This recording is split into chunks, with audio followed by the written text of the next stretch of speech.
Hi, Mark. Really nice to see you. Hi, Ellie. Likewise. You all Yeah. right? Yeah, really good, really good. Thanks for joining me today to do this interview. And yeah, so this is just an interview for potential students at CPHT. Mark is currently studying with CPHT in Peterborough to be a Solution Focused Hypnotherapist. And for the rest of it, I'm going to let you introduce yourself, Mark. So just kind of where you are, kind of what you do already, because I know you run a very successful business already, kind of, and where you're at in the course. Okay. So yeah, I'm Mark DeFreitas. I started back in September. So we're just over halfway through now. And so for the last 10 years, I've been running my own coaching and training business, specialising mostly in management development, but also communication skills, influencing skills, and I have been for some time now an NLP practitioner, and so it's different, but I'm using a lot of the positive suggestions that we would want the clients to take on in Solution Focused Hypnotherapy. I've been using those very much at a conscious level with clients, how they cope with work mostly, but often those coaching conversations get drawn into the real stuff, the life stuff, the personal stuff that's going on. And when I studied NLP, that's when my interest in hypnotherapy started. And so I live in rural Lincolnshire, a very quiet little farming village, and that's where I plan now to be a solution-focused hypnotherapist. Fantastic. Do you plan to work from home, or are you looking for a therapy room? I know it's one of those questions that kind of comes up for every student. It's like, where am I going to practice from? How am I going to do this? Yeah, I thought long and hard about this. Come up with every possible scenario and an answer to that. And certainly in the short term, I'm working from home, and I'll continue to work from home. And as things get busier, and my plan is for the next couple of years to continue with my old business running alongside my new business, and eventually to scale down what I've been doing up till now, to do less traveling and spend more time at home, and increase the time that I to eventually shift over to just doing hypnotherapy. So wow. At that stage, it will be finding somewhere near to me that I could work out of could be difficult. I'm not sure what that would look like, but it's in my mind that at some point I may well rent a space or have to create a bespoke place somewhere. I don't know where. Yeah, absolutely. So it's not just not just working out of my house. Sure. Well, I know I'm speaking to another therapist, and they made the decision to specifically work from home because they had been the anxious person before, and they said actually waiting rooms were a source of like real stress for them. Yeah. So they actually deliberately chose to work from home, which is, I've never heard anyone say that before. I was really interested. That is an interesting point. Yeah, I know, right? It's fascinating. Yeah. That one completely bypassed me, that actually going to someone's house might be a really just add to that lovely solution focused experience, rather than kind of, we as therapists sometimes think, I need to be really professional and be out and things like that. I mean, I don't work from home, and as you can see, it's like, it's my office upstairs. It's not conducive, too many animals, too many everything. So but so it's really I think it's interesting that hypnotherapy seems to be one of those things that it can work in different places quite nicely, perhaps. Yeah. That's interesting, because I'm not a fan myself of waiting rooms, and I don't feel comfortable in a lot of waiting rooms, and it actually makes me feel a little bit anxious. and I go to see, funny enough, I go to see an osteopath who works out of home, and I always feel very comfortable there, and I quite like that feeling. And I was asking someone I know who is one of my my clients as a student, has been there from the beginning, and what they thought about it. And they were saying that they've just preferred the very relaxed, it just all feels very easy, and it just feels like you're having a very comfortable conversation rather than it feeling like you're in front of a doctor. Obviously we're not, but it doesn't have that. That kind of feeling. Yeah, absolutely. Yeah, it's interesting, isn't it? So what made you want to train? You've touched on the fact that it was, I'd like to be like home more. Was there anything else that kind of drew you to Solution Focused particularly, and maybe do you know, I had never heard of Solution Focused Hypnotherapy until probably June of last year, so maybe 2 months before I started I first made contact. But I had heard of Solution Focused coaching, which is something I've used for many years, but not exclusively. I used it amongst a bag of tools. And so I first came into a sort of close contact with hypnotherapy maybe 12 or so years ago, when a friend of mine had some hypnotherapy and raved about it, which I thought was great. I never thought it would concern me or touch me in any way whatsoever. And then when I started my NLP, neuro-linguistic programming training, we talked about hypnotherapy. And one of the people I trained with, who became a friend, went off and studied hypnotherapy. And raved about it and kept saying to me, Mark, you need to do this. This is right up your street. It's exactly what you should be doing, because, you love helping people, and this is it. This is just brilliant. And now, so he didn't train in Solution Focused Hypnotherapy. He trained in more traditional methods.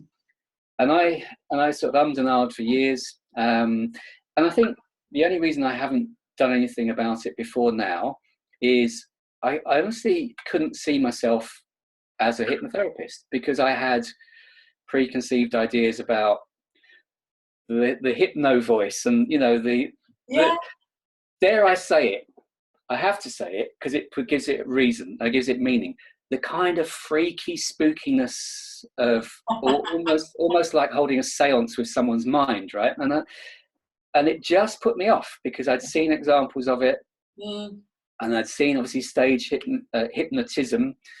And I suppose I didn't really take it. I either didn't take it seriously, or didn't think it was my bag. I couldn't see myself as a therapist in that way.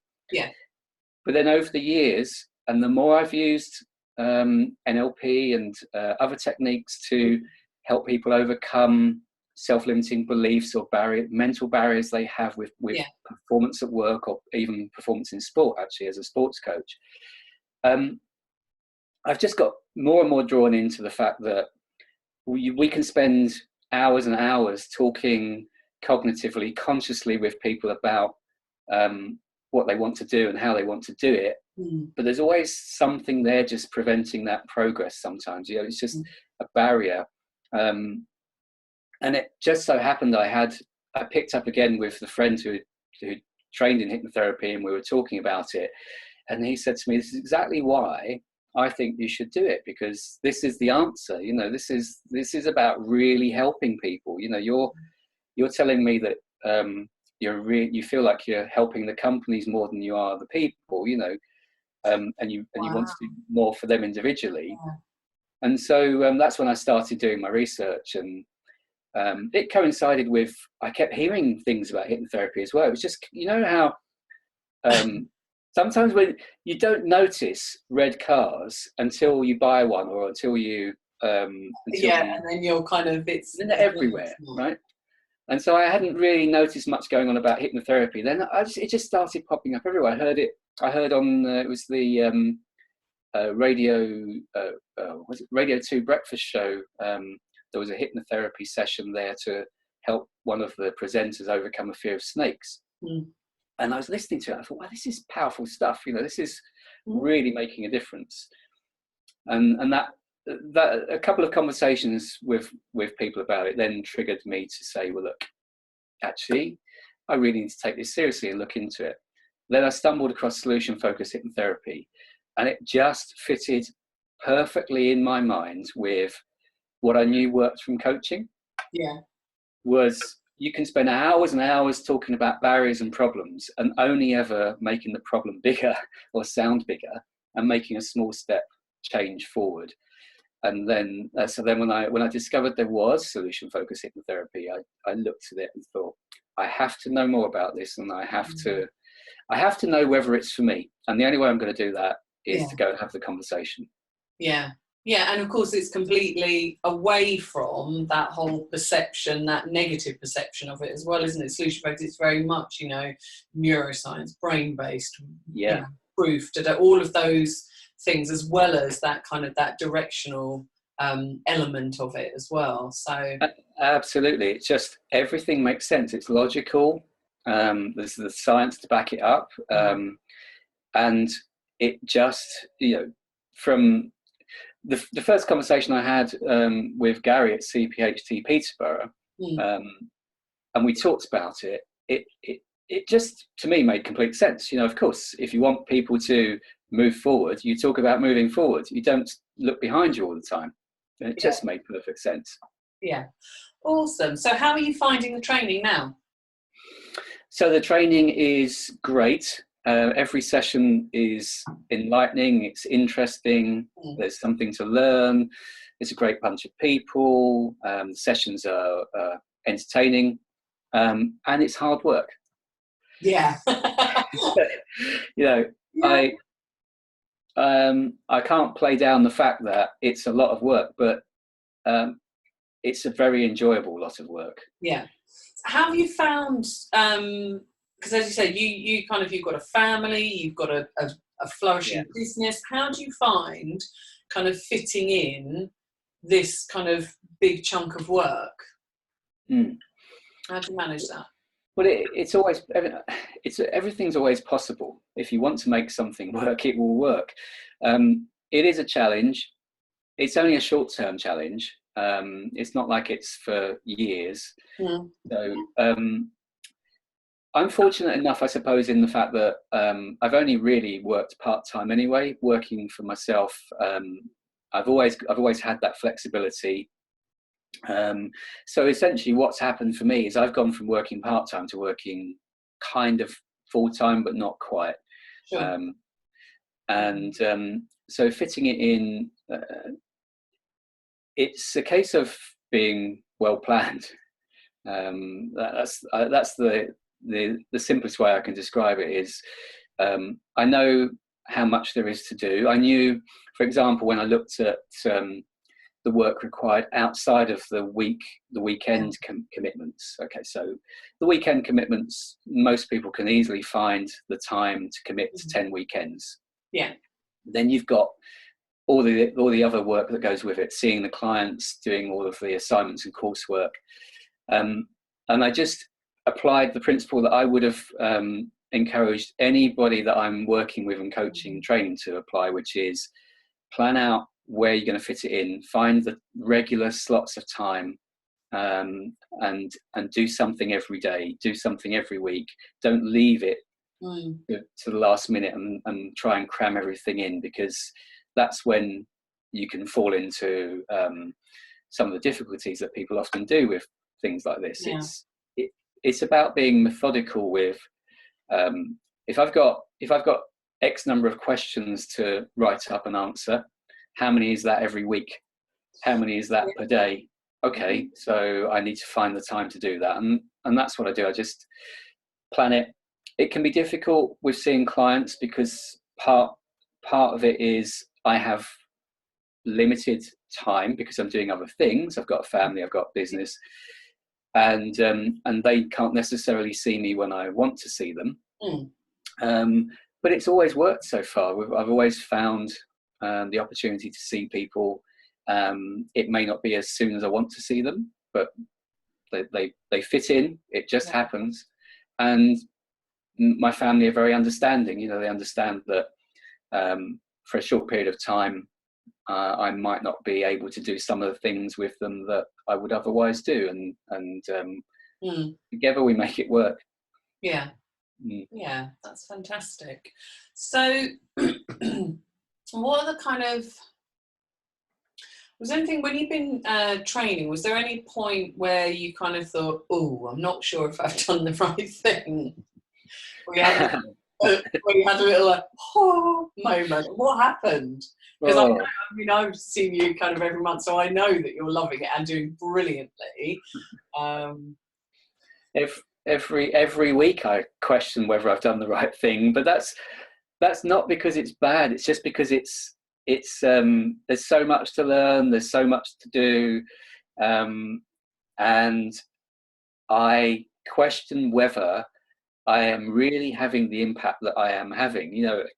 When you see people who you see them one week and next week they come back to you as a different person, and it's impossible not to say, well, is that me, or is that them, or is it just happened and it would have happened anyway? And when you say a different person, what do you mean?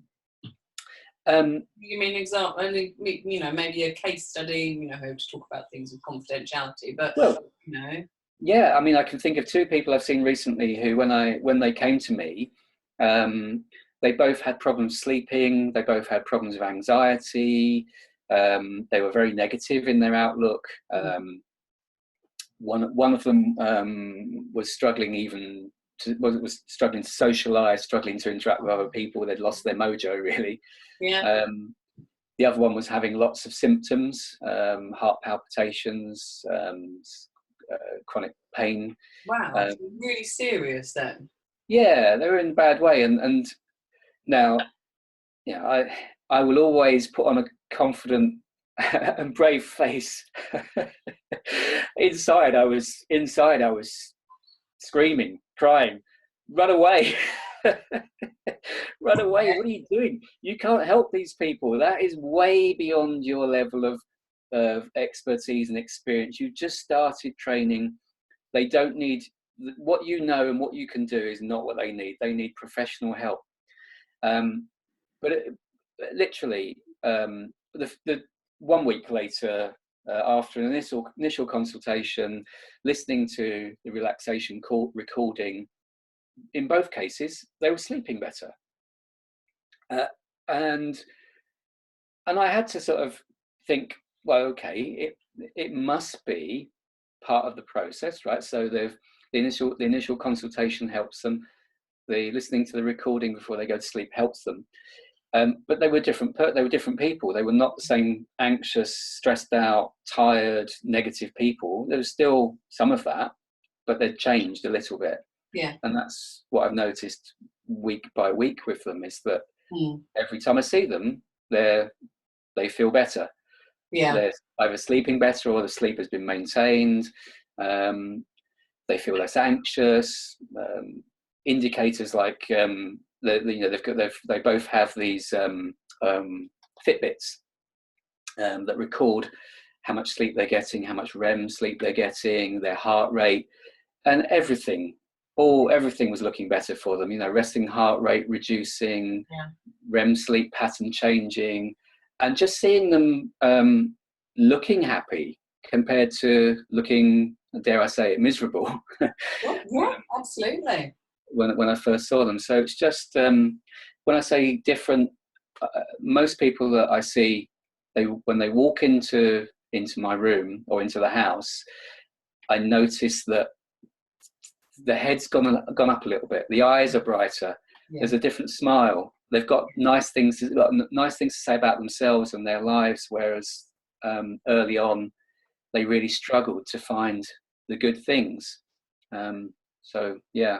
And how is that for you?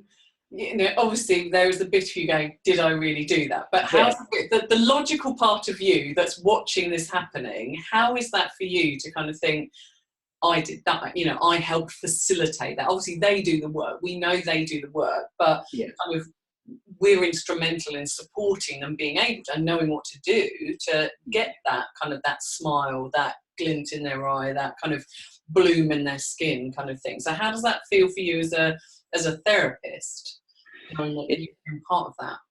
Well, it's great. It's wonderful. I mean, it's great. It feels great to see people getting back to who they want to be. That spark. People telling you how good their life is. How great they feel, how confident they feel. In fact, I had a client this morning who's just really now coming to the point where she's really ready to go it alone. We're going to have a little bit of a gap between this session and the next session because she wants to give it a go. And when I asked what's been good in your week, she just looked at me and said, everything is just. How long do you want the list to be? which is great. And but then at the beginning it was not like that at all. It was all doom and gloom. So it feels great. I feel great for them. It's very encouraging that it certainly works. It's encouraging to want to do more of it. And the way I feel is that this should be solution focused hypnotherapy should be offered to everybody when they go and see their doctor because they say, I'm not feeling very well. I don't feel much, for the right conditions. Sure. People who are feeling anxious or depressed or, feel like the world is on top of them. It's just, I just feel it's such a shame that more people don't have free and easy access to it. And it makes you want to shout about it. Wow. Well, I'm looking forward to that. And plan of the future, you said a little bit about kind of you're going to kind of move it across and kind of, in the kind of the next kind of few years. So what's the next kind of, up to graduation and maybe kind of the end of this year? What's kind of, what's the focus for the rest of this year maybe? Well, I'm looking forward to the next phase of clients because I'm kind of it's in the stage now where I'm starting to have a wider variety of people coming through, phobias, smoking cessation, various other things being requested. Lots of people making recommendations to their friends and people they know and their family. So now, as once sort of get into the summer and into graduation, I'm really just keen to see how much interest can I generate. How many requests for my time can I generate? Because if I could do this full time, now I have to be honest and say it's not as lucrative as what I have been doing, but I can do it from home and I can feel every single day that I'm doing something valuable, something real, rather than, I can honestly say in my other life, I get to the end of many days and think, so what did I actually achieve there for those people? I'm not sure, but I did, I achieved the job. So I'd like to be in a position where I feel like I can really accelerate the process to just doing hypnotherapy. And if an interesting job comes up in my old life, I'm sure I would still take it. But I thought maybe a sort of 3 to 4 year transition period, but I'm thinking maybe 1 to 2. It's funny that. It's amazing how people go, should we just get this done now? So I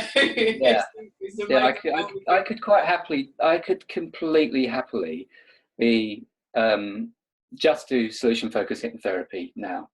Wow. It's certainly every day that I do it, and I don't see people every day, but every day that I see someone and they walk away, I think that was great. It was great to see that happen. It was great to hear that. It was great to do that. It was wonderful to say goodbye to them. Now they're ready to go it alone. It just feels good. Amazing. So, yeah. What would you, same question I always ask everyone, thinking about where you are now and what kind of the future is kind of holding, what would you want to go back and say to yourself back then, whenever back then might be? And, you know, when would that be? What would I say? Yeah. Well, I'd like to go back further than I ever thought of it and say to myself 30 years ago, become, and I don't even know actually if it would have been possible at that stage, but I would like to go back 30 years and say, forget anything you're thinking of, become a solution-focused hypnotherapist, because it will be a very rewarding thing. And then you won't know it yet, but it's going to be the most rewarding thing you're going to do in your life. But even if I just go back sort of, I don't know, 10 to 12 years when I first thought about the idea of hypnotherapy, I would like to say to myself, just do it. Give it a go. You can if it's not right, you can always continue doing what you're doing. But I now know that it would be right. Wow. So I would have been doing this for longer. I would have seen hundreds of people by now. It would just be great to be 10 years ahead of where I am now. Yeah. And to have more time, because I now look at how much time have I got left to do it. It's not as long as I'd like. And I don't. So we're just sitting, chatting with people. Ultimately, there's not a lot of physical stuff going on. So yeah. No, but yeah. It's true. The Bahamas wait, so that is true. There's fun to be had as well, like extra fun. Well, Mark, it's been a real pleasure, and as I always say, you know, really enlightening, and there's always a little surprise in these conversations. So thank you. Yes, my pleasure. That's been great. Thank you. It's been fantastic. So, and obviously, I will put your details in the descriptions, and we update them. So whenever you see this video, it might be that you get kind of like the student version of Mark, or depending on when we see this, we might get the other version. So, but they will always be up to date, as much up to date as you can. And obviously, if you are considering kind of coming and training in this, obviously feel free to stalk Mark in a professional sense, of course, and also come and have a look at us on the CPHT website. Come and find us on social media, hook up with us, come and have a conversation with us. We'd love to talk to you about it, because as you can see, this is something that just makes people smile all the time, you know, whichever side of the therapy room you're on, there's probably going to be a smile on your face. As you can see, you know, if you look at any of our videos, you can see how much fun people have doing what we do. So Mark, thank you very much, and thank you guys for watching, and you can hook up with us in the link below.